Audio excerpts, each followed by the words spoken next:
Cortes Diaz, man. That's what it is. It's Cortes Diaz. Yeah. It's the last days, bro. Listen, there's a war in the Holy Land, you know, that was preceded by a financial collapse, that was preceded by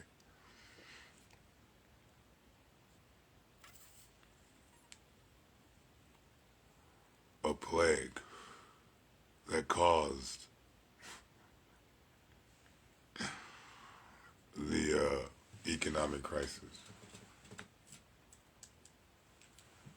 I'm just saying. That's a non-dispensation interpretation of Revelations, just a raw interpretation of Revelations. I mean, that's the thing about metaphor and allegory.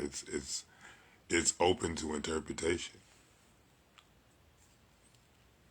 That's why you have so many different fucking denominations in Christianity, because it's allegorical, and because it's allegorical, it's open to interpretation. So different people have different interpretations of that allegorical literature, but they want to act as if it's literal. Oh, that's the literal word of God. Dude, listen, there's no evidence of any supernatural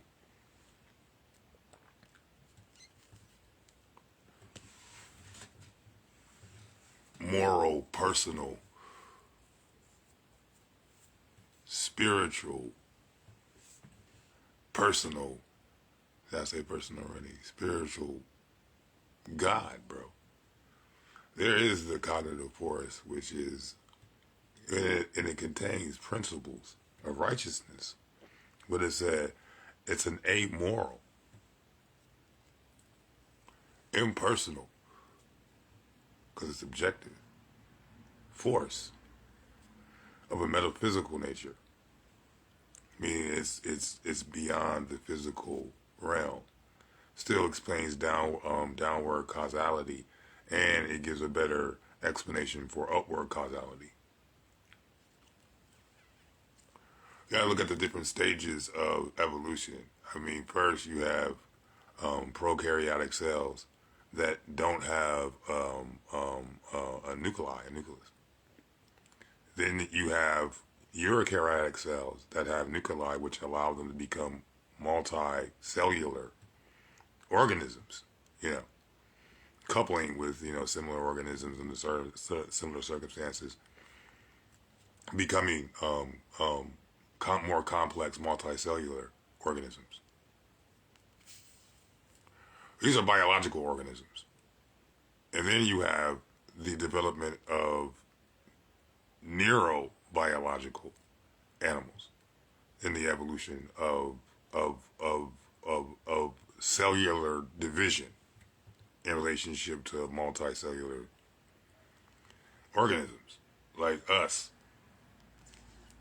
who are neurobiological animals that work, yes, on an instinct. And then you have the complexity of a neurological, biological organism like human fucking beings. We're just a rung on the evolutionary development, if you look at it that way, because from the very get-go, you have, you know, these prokaryotic cells that don't have nuclei. Something causes them to develop nuclei. It's because of the nuclei that they can become multi-cellular organisms, still derived from the same fucking cells, you know. And then these various species start developing from similar cells that develop under similar circumstances over a vast, you know what I'm saying, span of space and time. So then but it levels up, you know what I'm saying, to where you have now a very complex, a neurobiological organism that has, like, you know, 100 fucking billion neurons, bro. So, and if you couple IIT, if you know, understand cognitive science, and the prevailing theories of cognitive science is IIT and GSWT, and I don't know the guy, or GWST, but the guy who global world systems theory, and then the other one is information interface theory. And the other one is global world system theory. And there's a guy who combines them both in a book that I haven't read yet. I need to read them, which is what I think is the most intelligent way to see them in as being more so a combination of the two, because one depends upon a system. The information interface theory depends upon systems for the information to interface within. So a global world system, for it to interface within, makes sense. So but the first one says, and it's harder to test, but yet they've set a standard which I've always thought needed to be set in science, a equatable value for consciousness, which is phi. It's phi, and it's represented by an imaginary number. But it's difficult to establish experiments to actually test IIT as a theory. It's easier to establish tests as to establish experiments to determine to test GWST as a theory. However, I think that the test that we could establish could also establish that in relationship to interface. I'm getting ahead of myself, but the first one, IIT, which is the darling one, it's the one also that a lot of the cognitive sciences don't want necessarily to be the darling, because it's open to interpretation in relationship to the inherent nature of consciousness in the universe. An exobio informational source, but still cognitive in relationship to it's an interfacing information system. I mean, at the very basis of our universe, there's an information, and this aligns with the nation of gods and earth and the teachings in relationship to 120, the knowledge. Do you know what I'm saying? The foundation of all things in existence is knowledge. That's the interfacing information system at the basis of all things that are of creation. You know, information equals energy, energy equals matter. You know what I'm saying? So you can't have matter without, you know what I'm saying, energy, and you can't have energy without information. Information is literally the foundation of all things in existence.